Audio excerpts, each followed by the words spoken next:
Hey gang, Pastor Roland Most here, the old history guy, with another look behind the headlines at what was happening in the past. Today's story is the Odd Olympics. So sit back and enjoy.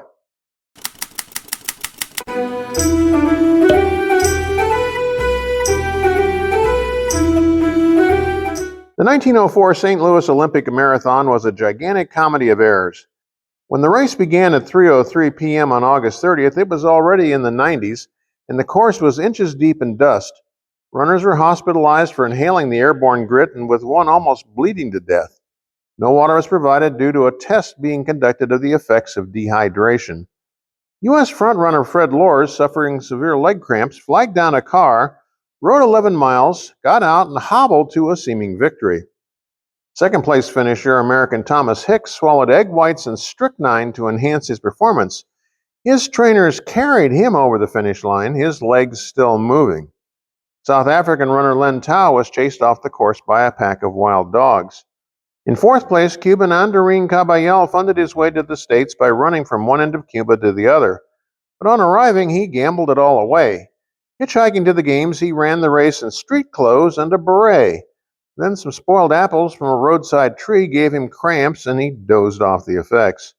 So awful was the event that the marathon was nearly dropped from the roster. Thankfully, he got one more chance and succeeded. Have you heard the latest fad of handing out medals to athletes for just showing up? I mean, seriously, whatever happened to the good old days when people were recognized for actually competing and placing first and second and third in an event? Well, not so fast. After all, we can't forget the 1896 Olympics. As the 19th century drew to a close, the Olympic Games were reinstituted after Emperor Theodosius I had banned all pagan festivals back in 393 AD. These new Athens Games drew 280 male athletes from 12 nations who competed in 43 events in 9 separate sports. Women wouldn't be allowed to participate until the 1900 Paris Games. King Georgios and some 60,000 spectators turned out to welcome the competitors. Whether finishing first or last, every participant received a bronze medal, specifically designed for these games by renowned Belgian sculptor Godefroy de Vries, just for showing up. In addition, first place winners were bestowed a silver medal and an olive wreath.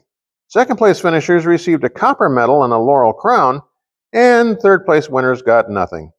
It wouldn't be until the 1904 St. Louis Games that the familiar gold for first, silver for second, and bronze for third would be instituted. So receiving awards for just showing up? Hey, it's a time-honored Olympic tradition. And finally, every 2 years, national teams parade into the Olympic Stadium from virtually every country on the planet.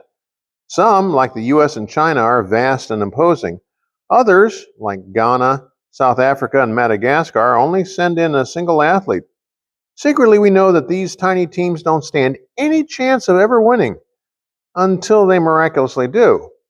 That's exactly what happened on July 26, 1952. In a race that's still thrilling to watch, Josie Barthel ran the 1,500 meters against world record holder Walter Lug of Germany, Britain's legendary Roger Bannister, and the U.S. champ Bob McMillan. Barthel unexpectedly passed Lug on the last lap and then held off the U.S. runner to break the tape, setting a new world record of 3 minutes, 45.2 seconds. No one, not the fans, not Olympic officials, and certainly not the Luxembourg team, expected the victory. In fact, no one had bothered to bring along the sheet music for their national anthem for the medal ceremony.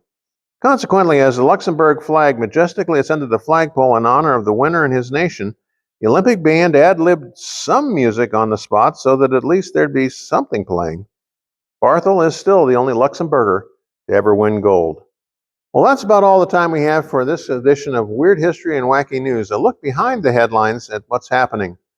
Until next time, this is Pastor Roland Moss, the old history guy, wishing that all your history may be just a little bit weird.